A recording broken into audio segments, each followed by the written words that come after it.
My wife and I slept in separate beds for over 3 years. Then on our wedding anniversary, she suddenly tried to win me over. She climbed into my bed and pulled out all the stops, trying to get me to sleep with her. I stayed calm and collected. When our son started crying, I used it as an excuse to escape to his room where I stayed all night. Vivian Hartley spent the entire night knocking on the door. Next morning, she acted sweet and gentle, graciously making me breakfast as if nothing had happened. She even tried to hand over her salary card. When my mother-in-law heard about this, she exploded at her daughter. "You pathetic fool. People need some self-respect. If you can't stand up for yourself, just get a divorce already." Vivian claimed her feelings for me ran so deep that the heavens themselves could vouch for her sincerity. She even defied her own mother. Our relatives and friends looked at us with envy, but my son and I continued to give her the cold shoulder. Finally, Vivian turned to social media for help. 3 years ago, I was busy with work. My husband and I had completely different schedules. I was afraid it would affect my performance at work, so I suggested we sleep in separate rooms. Now our child is older, and I've swallowed my pride to try to fix things. My husband won't even touch me. Someone in the comments gave her some advice. Install hidden cameras around the house. We can't just take your word for it. Record everything so we can see what's really going on. Plus, if things actually end in divorce, at least you'll have built up your social media following. It won't be a total loss.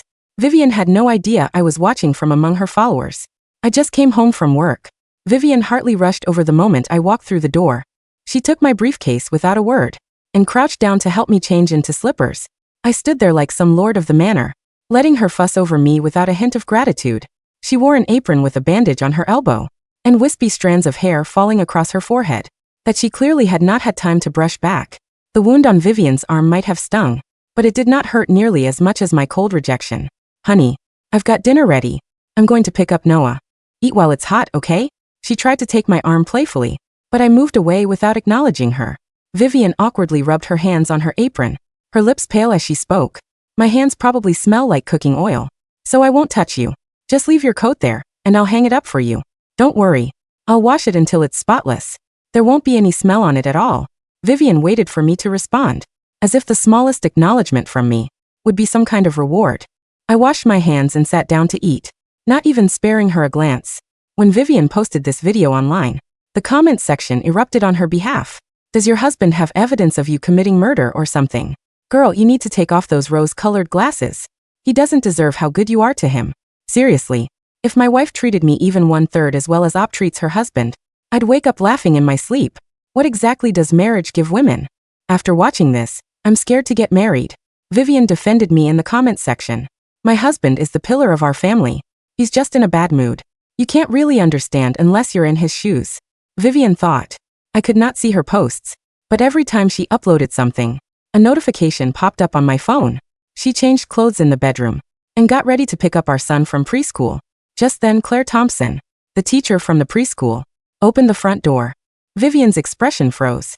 Out of instinct, she forced a smile onto her face. "Sweetie, why did you have Miss Thompson bring you home?" "Our son." Noah clung affectionately to Claire's leg without even turning around. "Because I like Miss Thompson and Miss Thompson likes me." "Mommy, why don't you let Miss Thompson stay for dinner with Daddy? She hasn't eaten yet either." With that, our son grabbed Claire's thighs with both hands and tried to pull her inside. Vivian looked rattled. She tilted her head back to keep her tears from falling. "Sweetie, I made dinner for you and Daddy. If we add another person, there won't be enough food." Noah pouted and looked at her with contempt. "Then why didn't you make more? Miss Thompson would be a better mom than you." Vivian lost her temper, her voice breaking. "Elijah Bennett, aren't you going to say something? I've worked so hard for this family, and you're all acting like the three of you are the real family here." I poured myself a glass of wine and said indifferently, "Kids say thoughtless things. Why are you getting so worked up? Did I ask you to make dinner? Don't do something and then come looking for praise. Don't bother. Next time. It's annoying just looking at it." Vivian's fingers went white from gripping them so hard. He turned and ran back to her room, then uploaded the video. That single video gained her another 20,000 followers. The comment section exploded. "What's wrong with this family? The husband is heartless. The kid is ungrateful. And the preschool teacher has no sense of boundaries either. Those two are probably having an affair while the kid is still young. You should get out now. They're treating you like you don't even exist." I felt that in my soul. You clean, you cook, and all you get is accused of looking for praise. Your husband doesn't take your side, and your kid has been turned against you. Girl, this son is beyond saving. Leave and have another one. Remember, you need to have your eyes wide open when choosing a husband. If a kid isn't close to their mother, it's usually because the other parent taught them that way. In this situation, cutting your losses is the best choice. Claire politely excused herself after a few words and left. By the time Vivian wiped away her tears and came out of the bedroom, Noah and I had already gone to play video games. Leaving the table in complete disarray, Vivian said nothing. She rolled up her sleeves and started washing the dishes. After finishing the dishes, she carried a fruit platter and knocked before entering the room. Honey, no, I brought some fruit. You need your vitamins. Noah and I treated her like she was invisible. Vivian didn't know whether to laugh or cry. She endured the awkwardness and set the fruit plate on the desk, then left, making sure to close the door behind her. Back in the living room, she kept herself busy. She vacuumed the floor then mopped it. For the stubborn corners of the house, she had to get on her knees with a rag to reach them properly. Vivian stole a moment to rest on the couch, her lonely silhouette the only thing visible to the camera. When it was time to wash up, Noah and I came out of the room. Vivian immediately tossed her phone aside and rushed over with a smile. Sweetie, let me read you a bedtime story tonight. When you were little, you loved spending time with me. Noah shook his head vigorously and hid behind my back. No way. I want Daddy with me. Vivian swallowed hard and settled for less. Honey, why don't we put Noah to bed together? The three of us haven't been in the same bed in so long. I narrowed my eyes and sneered. Stop pretending. In an instant, Vivian looked completely lost. Honey, what did I do to make you hate me so much? Tell me and I can change. I shoved her, making her stumble back, my tone still full of disgust. I have nothing to say to you. You can't change anyway. Noah made a face at Vivian and skipped into the room. She still would not give up. She called out gently to our son. Sweetie, if you let me read you a story, I'll take you to the amusement park this weekend. Noah poked his head out and rolled his eyes. I don't want to. If Daddy wasn't home, I wouldn't even want to see you. I clicked my tongue in annoyance. That's enough. Back in your room. I waved Vivian off and slammed the door shut. When Vivian did not know what else to do, she went back to her room and posted another video. She asked her followers for advice. I really don't know what to do anymore. Even my son rejects me. Every word he says cuts right through me. The comment section erupted with fury, everyone chiming in. What a waste raising that kid. My mom was never that gentle with me when I was a kid. This is making me so angry. Can OPI wake up already? That father and son are trash. The more you throw yourself at them, the more they think they've got you under their thumb. Don't attack OPI. Everyone. If you're going to curse someone, curse that father and son. What did OPI do wrong? He's walking on eggshells. Everyone follow up. When she gets famous, they'll come crawling back to her. Eventually, Vivian's 3 videos gained her nearly 100,000 followers. Since the videos were edited with blurred faces, I did not run into any of her followers on my commute to and from work. However, people who knew about my relationship with Vivian all tried to give me roundabout advice. Bro, what kind of problems do you and your wife have that you can't talk through? I've been married 3 times. Man, and none of my wives combined had as much charm as your wife does. I asked back, how do you know about our family business? Vivian tell you. He gave an awkward laugh, scratched his head and walked away. They treated my life like some reality TV drama. No one wanted to tell me they had seen the videos, so no one said anything more to me. Still, the looks they gave me were complicated. When it was time to leave work, Vivian had learned her lesson. She left work early to pick up Noah and took a cab to wait for me outside my office building. When Vivian saw me, her face lit up. She stumbled toward me with Noah in her arms. I made a reservation at a restaurant nearby. We didn't get to have a proper meal on our anniversary, so let me make it up to you. Passers-by looked at us with envy. Some even gave us a thumbs up in admiration. Meeting her expected gaze, I kept my expression neutral and took Noah from her arms. I don't like the food there. Let's go home. Vivian pressed her lips together, her face flushing red. Her hurt was written all over her face, but she still did her best to accommodate me. Okay, I'll forget about the deposit. I'll cook for you at home. My nostrils flared slightly as I said arrogantly, you think money grows on trees? Go get that deposit back. Without waiting for her answer, carried Noah to the car. Without looking back through the rearview mirror, I could see Vivian covering her face and crying. A woman nearby handed her a tissue. Vivian thanked the woman and quickly caught a cab home. We arrived one after the other. The moment she saw me, she rushed over with open arms, wanting a hug, just as Vivian was about to speak. I stepped smoothly to the side, letting her momentum carry her past me. Her arms snapped shut around empty air, and she stumbled, barely catching her balance against the shoe rack. I didn't need to look around to know exactly where the camera was. It was tucked behind the decorative faux fern on the console table, angled perfectly to capture the front entryway. If I had shoved her, or even if I had just stood there and let her bounce off my rigid posture, it would have been perfect fodder for her next reel. Instead, I simply walked past her, my face a mask of utter indifference. Careful, I said, my voice flat. You'll scuff the hardwood. I walked into the living room, loosening my tie, leaving her standing in the foyer. Behind me, I could hear her sharp intake of breath. She was good, I had to give her that. If I didn't know the monster hiding beneath that meticulously crafted, sad housewife veneer, I might have felt a twinge of guilt. But I knew Vivian. I knew her better than the millions of strangers who were currently typing out furious comments about what a monster I was. 3 years ago, Vivian didn't ask for a separate bedroom because of our schedules. She asked for it because the scent of Marcus Thorne's cologne was too difficult to wash off before she got home. She asked for it because she needed to take his 2 a.m. phone calls without me waking up. I had found out about the affair 6 months in. I had hired a private investigator. I had a hard drive locked in my office safe filled with photographs, hotel receipts, and transcripts of text messages that would make her new traditional wife followers vomit. So why didn't I divorce her then? Because of Noah. At the time, Noah was barely a toddler, and in this state, the courts overwhelmingly favored the mother. Vivian's family was wealthy, her mother a prominent local politician who had made it very clear she would bury me in litigation and ensure I only saw my son on alternate weekends. Vivian had laughed in my face when I confronted her. She told me that if I tried to leave, she would claim I was abusive. She would take Noah, take the house, and ruin my career. Swallow it, Elijah. She had whispered to me 3 years ago, her eyes cold and reptilian. We play the happy family in public, and we live our own lives in private.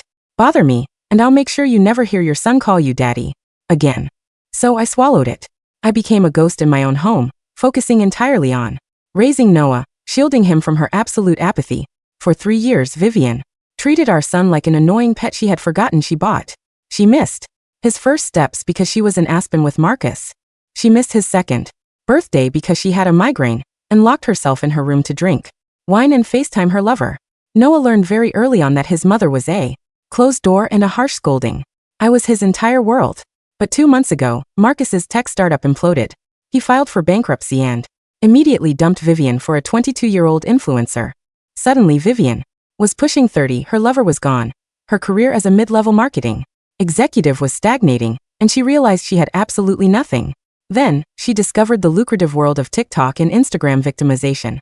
She needed a villain. And there I was, the husband she had alienated, the man who hadn't touched her in years, the man whose son despised her. It was the perfect narrative. That evening, after I put Noah to bed, I sat in my study in the dark. My laptop screen cast a pale blue glow across my face as I watched Vivian's latest video. On my burner account, she had edited the footage from the restaurant perfectly. It showed her standing on the sidewalk, holding a bouquet of flowers she had bought herself, looking devastated as my car drove away. She had layered a melancholic piano track over it. The caption read, "Tried to surprise him with a late anniversary dinner. He told me I was wasting his money and left me on the street. I'm trying so hard, guys. Is it time to give up?" The comments were a bloodbath. "Name and shame him. Get a lawyer now, babe. Document everything. I bet he's cheating with that preschool teacher." I smiled, a thin, cold expression. Document everything. That was excellent advice. What Vivian didn't know was that a week after she ordered her hidden cameras from Amazon, using our joint Prime account, like an idiot, I had ordered my own. But I didn't buy cheap, blinking nanny cams.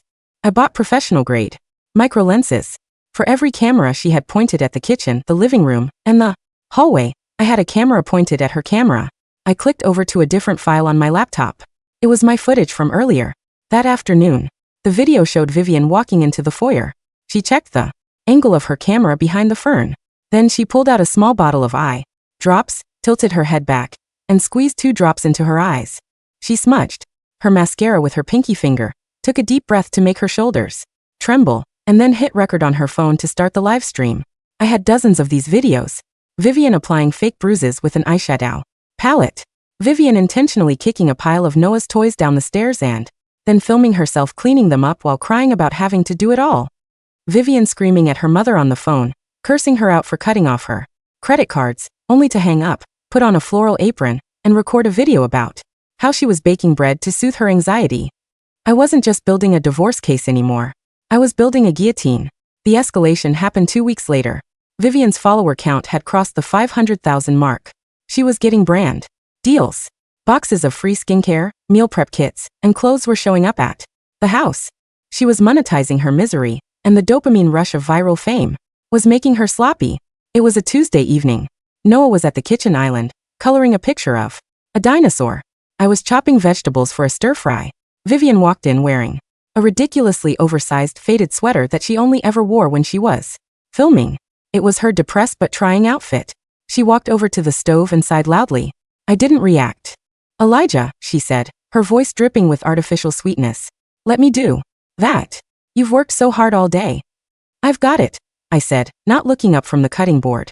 Please, she insisted, stepping into my personal space and reaching for the knife. Vivian, back off, I warned, stepping away and pulling the knife with me so she wouldn't cut herself. She deliberately bumped her hip against the counter, then threw herself backward, landing hard on the tiled kitchen floor. The thud was loud enough to make Noah jump. Ow, she cried out, clutching her wrist. Elijah, why did you push me? Noah stared at her, his eyes wide. Daddy didn't push you. You fell down on purpose. Vivian's face contorted with genuine rage for a split second before she remembered her hidden camera. She forced a pathetic, trembling sob. Noah. Sweetie, it's okay. Daddy didn't mean it. He's just very angry. I'm not angry, I said calmly, setting the knife down. And I didn't touch you. Get up, Vivian. You're scaring the boy. She stayed on the floor, weeping into her hands. I scooped Noah up. Come on, buddy. Let's go watch a movie in my room. Dinner will be ready in a bit. As I carried Noah upstairs, I knew exactly what she was going to do. And I was right. An hour later, a new video dropped. It was cropped tightly. It didn't show my hands or the knife. It just showed her reaching out, then my shoulder moving, and her flying backward onto the floor. The internet exploded. The narrative shifted from emotionally cold husband to physically abusive monster. People were trying to dox me. Someone figured out where I worked. My phone began to buzz with texts from concerned colleagues. It was time. She had crossed the line from defamation to criminal accusation. The next morning, I dropped Noah off at preschool. Claire was waiting at the door, her face tight with worry. Mr. Bennett, she said softly, pulling me aside. Can we speak for a moment? Of course, Claire. Call me Elijah. She looked incredibly uncomfortable. She pulled out her phone and showed me a TikTok video. It was a stitch of Vivian's falling video, but this creator had dug into Vivian's background. They had found out Noah's preschool and Claire's name. People are leaving reviews on the preschool's Facebook page, Claire whispered, terrified. They're saying I'm a homewrecker. They're saying I'm the reason you abuse your wife. The principal is furious. She told me that if the harassment doesn't stop, I might have to take an unpaid leave. A cold, heavy fury settled in my chest. Vivian attacking me was one thing. Vivian endangering the job of a kind woman who was the only maternal figure my son knew was another. Claire, I said, looking her dead in the eyes. Look at me. Have I ever been anything but respectful to you? Never, she said quickly. You're a wonderful father. I promise you this ends tomorrow. Don't resign. Don't let the principal push you out. Call in sick tomorrow if you have to, but by Friday this will all be over. You have my word. I got back into my car and made 2 phone calls. The first was to my lawyer, a vicious, high-priced shark named David whom I had been paying a retainer for 3 years. David, we're greenlit. You sure, Elijah? You want to drop the whole payload? David asked, sounding almost giddy. Everything. The infidelity, the fraud, the hidden cameras, the whole stash. Draft the divorce papers. File for emergency sole custody based on psychological abuse and defamation. Have the process server ready for tomorrow night. Done. My second call was to a colleague in the IT department at my firm. I needed a very specific piece of software, and I needed it tonight.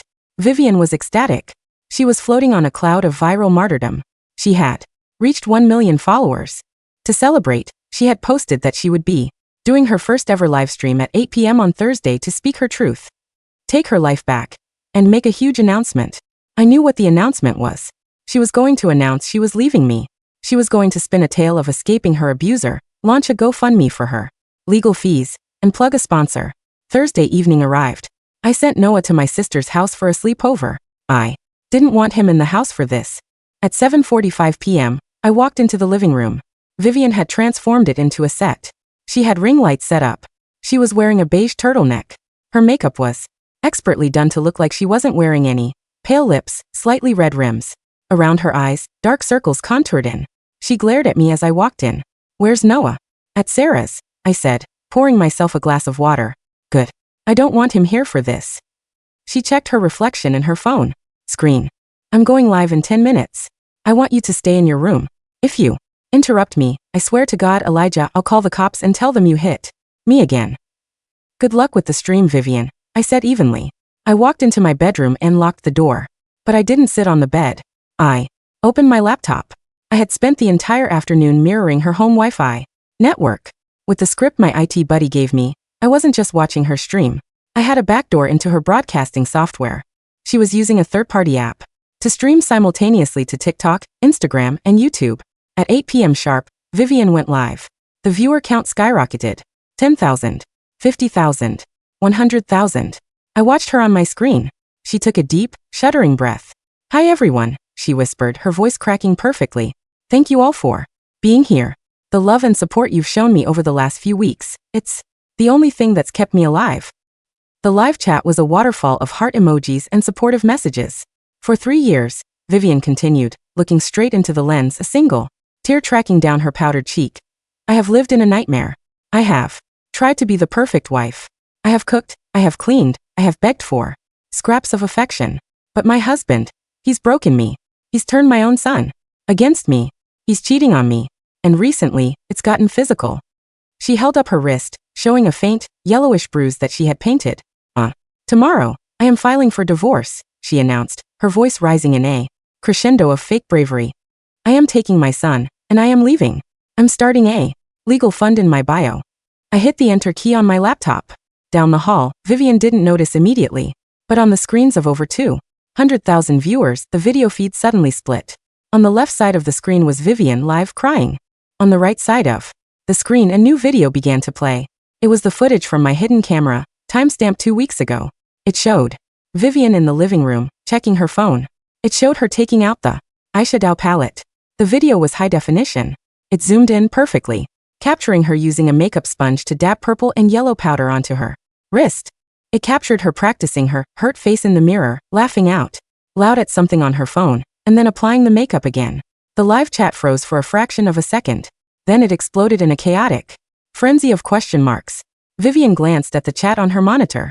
Her brow furrowed. She squinted. What? What are you guys talking about? What video?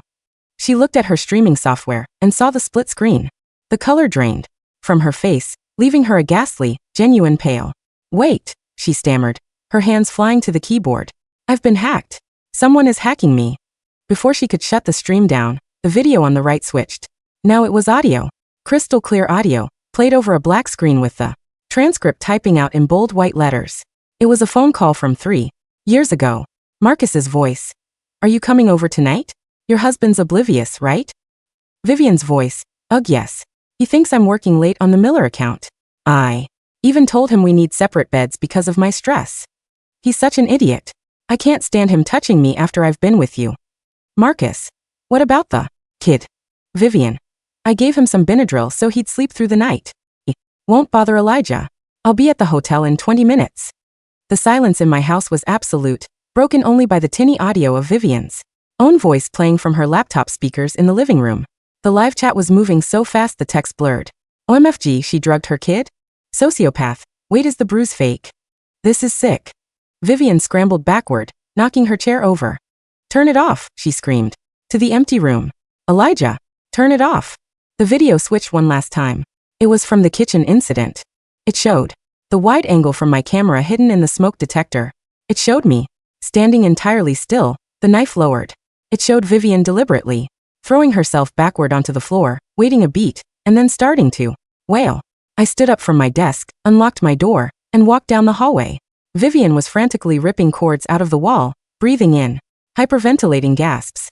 The stream finally died, cutting off the feed to hundreds of thousands of horrified viewers. She spun around as I entered the living room.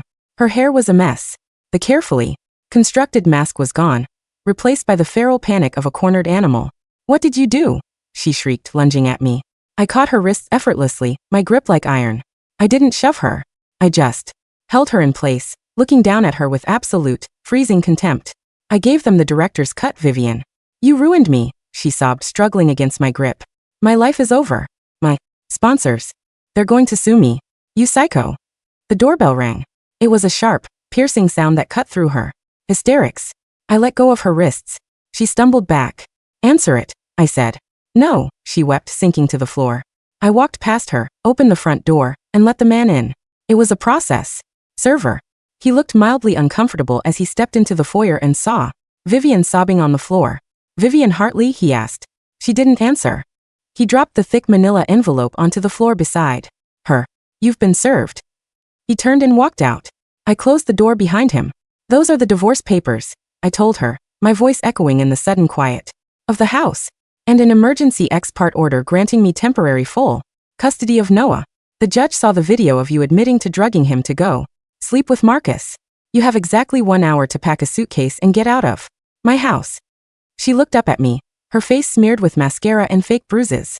Your house. This is half mine. You can't just kick me out. The house is in my name, Vivian. Your mother made sure of that with the prenup. She forced me to sign, remember? She wanted to protect your assets. Turns out, she protected mine. I checked my watch. 59 minutes. Where am I supposed to go? She whispered, the fight completely draining out of her, replaced by a hollow disbelief. Go to your mother's, I suggested coldly. I'm sure she'll be thrilled to see you after the internet gets done ripping apart her political campaign because her daughter is a fraud who neglected her grandchild. Vivian slowly got to her feet. She looked around the living room, at the ring, lights, the tripod, the shattered remains of her illusion. She walked past me, without another word. I stood in the foyer and waited. 40 minutes later, she came down the stairs, dragging a large Louis Vuitton suitcase. She didn't look at me. She opened the front door and walked out into the cool night air. I closed the door, locked the deadbolt, and slid the chain into place. For the first time in 3 years, I felt like I could breathe. The heavy, suffocating smog of her presence had evaporated. The house felt clean. My phone vibrated in my pocket. It was a text from Claire. Elijah, I just saw what happened online. Are you and Noah okay? I smiled. A genuine smile that reached my eyes. We're perfectly fine, Claire. In fact, we've never been better. I owe you a coffee for all the stress. When you have a free moment. I walked into the living room, picked up her smash ring light, and tossed it into the garbage. Tomorrow, I would bring Noah home. We would repaint the walls. We would buy a new dining table. I would let him pick out the furniture. The play was over. The curtain had fallen. And for the first time in a very long time, I was looking forward to the rest of the script.